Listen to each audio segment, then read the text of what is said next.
Jaa, tänan, lugupeetud aseesimees, head kolleegid siin saalis ja kõik, kes meid jälgivad.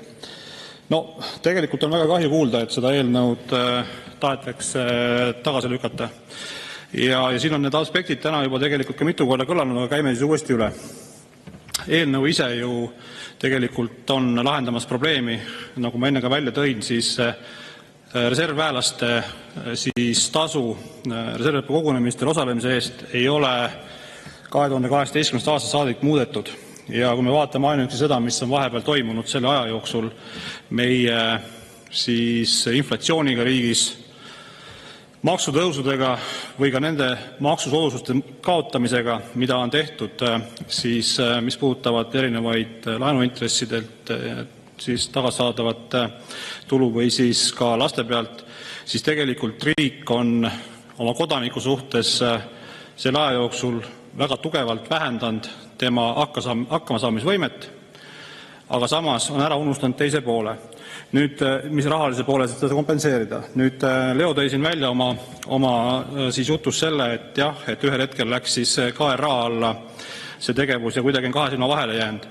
No see päris praeguse olukorras, see, mis Leo välja tõi tänasel päeval, on tõsi küll õige, aga me ju teame seda, et see muudatus tuli alles siin 22 või kuskil sinna kanti, et tegelikult peab vaatama Kaitseministeerium ja Kaitsevägi väga tugevalt peeglisse, miks ei tehtud seda ära varasemal ajal. Et me võiksime sellest rääkida küll juhul aastast 22 ja edasi, miks ei ole tehtud, miks Riigikogu liikmete palka indekseeritakse ja seda ära ei unustata ja KRA lihtsalt siis vahepeal unustas ära kaitseväelased, aga see on selles mõttes pooltõde, et tegelikult unustati see ära varem juba, ka 18–22 unustati ära see Kaitseministeeriumi ja Kaitseväe poolt. Ehk siin on nagu vaja vaadata peeglisse nendel inimestel, kes sellega ka enne praegust siis reservõppe kogunemiste teemad tegelesid. Aga nüüd ma enne rääkisin ka sellest, et tegelikult Eesti on iseenesest ja ise olles ka reservohvitser ja käinud ja käin ka tulevikus hea meelega õppekogunemistel, siis päris valdav on see suhtumine, et mehed-naised tahavad tulla, reservväelased tahavad tulla välja ja tahavad panustada ja oma teadmisi ja oskusi täiendada, aga viimastel aastatel on väga teravalt tulnud see valik inimestel, kas oma pere heaolu ja hakkama saamine rahaliselt või lihtsalt see, et sa lähed küll riiki teenima, aga paned põhimõtteliselt löögi alla oma pere ja hakkama saamise, sest rahalises mõttes lihtsalt ei tule välja.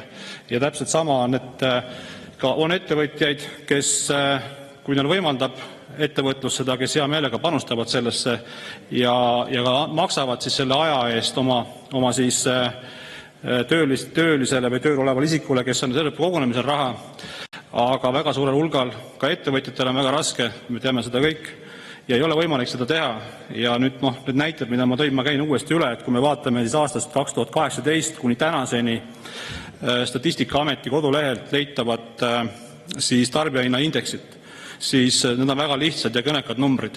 Et kui 2018 aasta ostsime mingisugust teenust 1000 euro eest või maksime millegist 1000 eurot, siis kui vaadata nüüd tänases päeval 2025, siis sama teenuse ostmiseks peame täna välja käima 1472 eurot ehk 472 eurot rohkem kui tollel ajal.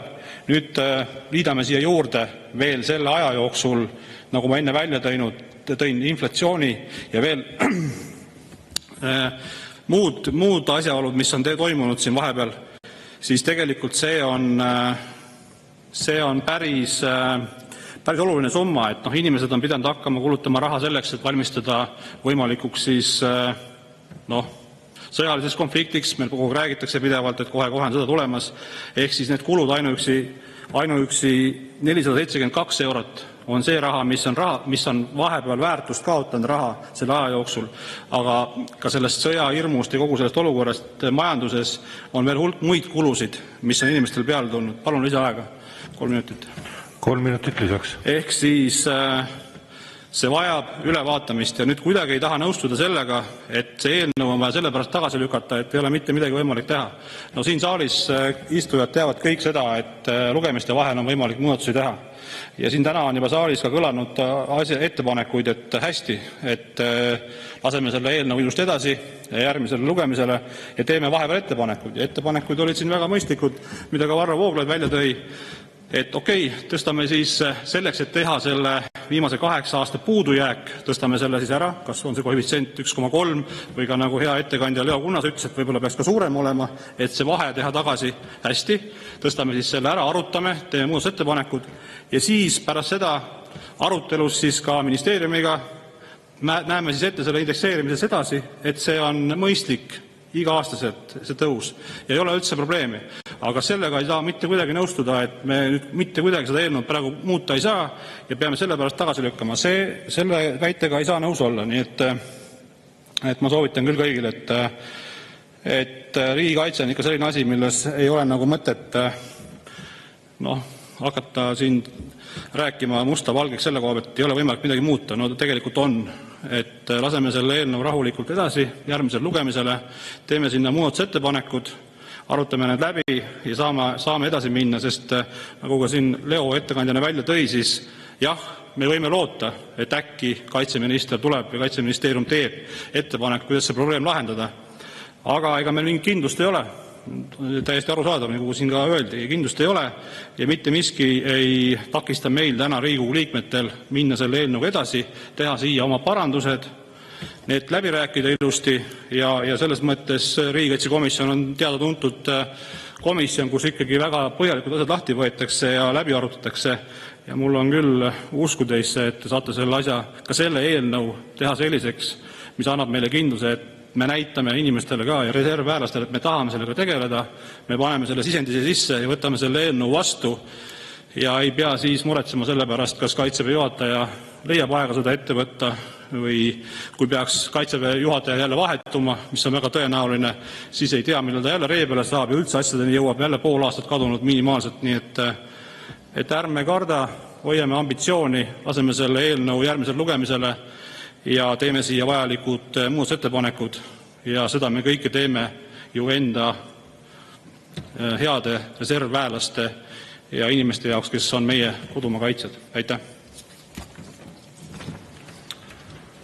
Aitäh! Rohkem kõnesoove ei ole ja sellega sulgen ka läbirääkimised. Juhtivkomisjoni ettepanek on eelnõu 563 esimesel lugemisel tagasi lükata. Seda ettepanekut me peame hääletama ja alustame hääletuse ettevalmistusega. Lugupeetud kolleegid, panen hääletusele juhtivkomisjoni ettepaneku eelnõu 563 esimesel lugemisel tagasi lükata. Palun võtta seisukoht ja hääletada.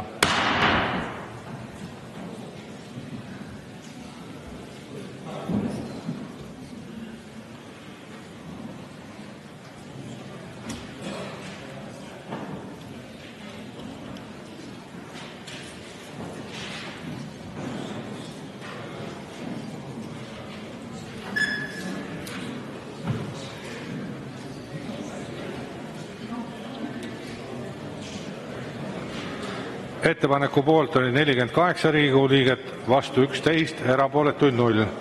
Ettepanek leidis toetust. Eelnõu 563 on tagasi lükatud ja langeb menetlusest välja.